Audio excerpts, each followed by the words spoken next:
So this was around 7 years ago, 2014.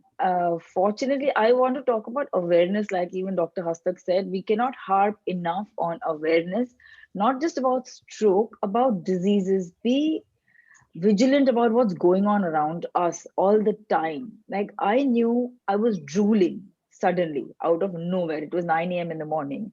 And I was like, okay, I got a stroke. I told my husband. And my husband just stared at me blankly as if I've lost my mind. He said, what do you mean? I said, Ashish, I am drooling. I know I am controlling my saliva. Now, only because I knew that drooling, where we have no control over our saliva, means stroke, because means the brain, something to do with the brain, was I able to help myself. Believe me, guys, I was the one who rushed myself to the hospital, not my husband. My husband said, "Mine, our neighbor is a doctor, very, very close friend, and a very senior doctor at Leelavati. He said, I'll go call Dr. Sanjeev. I said, no, Ashish. Ashish is my husband, as you can make out.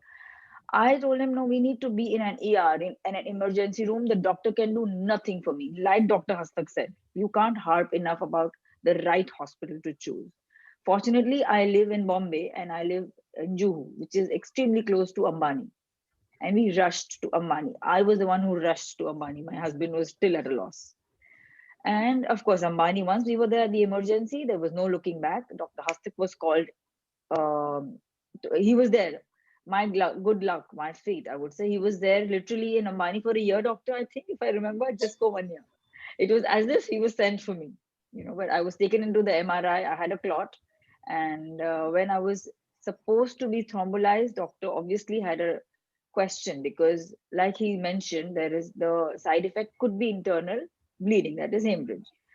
And I said, I want to sign the waiver form because I said I'd rather die of internal bleeding than be a vegetable and live on bed. But Dr. Hastak was like, no, you cannot do this. We need a family member to sign the form. Whatever, that happened. And I survived. I was in the hospital for 5 days for all investigations to happen to know why did the stroke happen. And we found out that it was because of a hole in the heart, which I was born with. I was not aware. I never ever got any symptoms.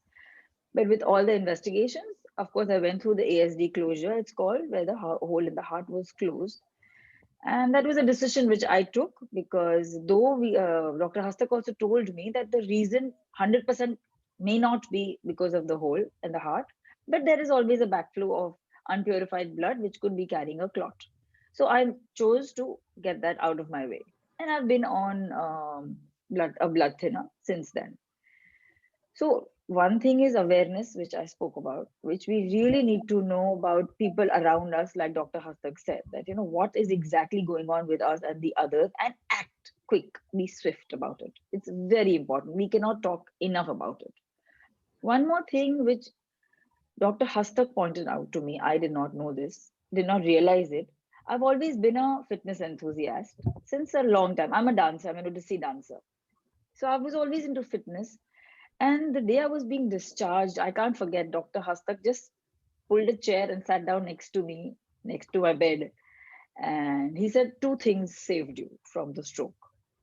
One was the quick action which I took, like he said, like within 2 hours, but I was there, I think within half an hour or an hour of my stroke, I must have been thrombolized. And the second thing was fitness level. Yes, everybody heard it right. It is fitness levels because I was all my parameters were so good, all under control, and I was going to turn 40 that year. So you can say I was 40. In a couple of months, I turned 40. And the resilience of my body to get back to normal was at a different level and mentally. When doctor told me to straighten my arms to see how bad I was, my legs, I was like, come on, I do this all the time. I have enough strength in my muscles to do that. I don't need a mind to do that. For me, it was like just muscles doing it.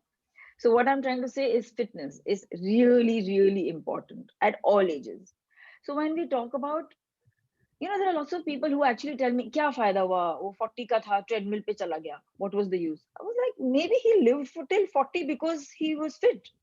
He could have passed away at 30 if he did not at least have that kind of fitness level. So we can't harp enough on fitness levels. And one very important thing which I had to overcome was fear, like doctor said, which can of course lead to depression. That is just one thing, but can lead to functionality, a problem in function. I remember after my stroke, when I had to travel for the first time, I was so scared. I have traveled very often in my life. But when the first time I had to travel, the first thing which came to my mind was, what if I get a stroke when I'm in the flight? What will I do? At home, I could rush to the doctor. I mean, sorry, to the hospital. But I had to really work on myself, on my mental state, for which I totally would suggest therapy to all of us. We all need it constantly. Therapy, when I say apart from the physiotherapy, the speech therapy, those are all physical needs. But for the mind, to get strong once again, emotionally and mentally, thinking that no, you will get back to normal. And that belief is very, very important, guys, that you will be back to normal. That conviction, and then to keep taking steps forward, only way forward. That's the only way that should be. So we cannot be fear oriented, which is a very normal thing to happen. I really wanted to talk about that because I know I went through that personally. It wasn't easy to overcome that fear. It was just unfortunate that my brother got cancer, for which I had to travel for the first time, and that was what motivated me to travel, which is not the right reason to be motivated. But yeah, we can get very fear oriented, which we need to break barriers. And I would totally suggest psychological therapy if we need, which I think we need. So in the support group, that's a big help. I think, doctor, I would think, that's a big way we can help each other with. And of course, to get back to normal, it's all the same, whatever doctor spoke about, which I did diligently. Rather, from my ICU, I started my exercises, the flexing of my ankles, my arms. Like I said, because I was into workouts and exercises, I started doing that. But it's so important to keep doing all of that, along with, of course, diet, which we all realize. I think we all know. Problem is, only awareness does not help. We need to execute in our lives.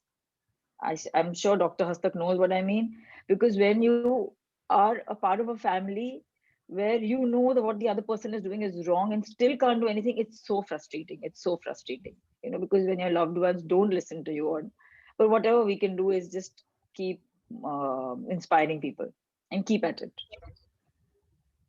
And I think one more thing which doctor just mentioned about one senior citizens, the scare of going to the hospital when you get a stroke or any other problem because of COVID. I have a very, very close friend. His dad just recently got a stroke. He's 83. He was admitted to a hospital for stroke and he did get COVID there, but he survived both and he's back home. So just to let everybody know that first thing is that stroke we need to address. COVID can be taken care of, you know.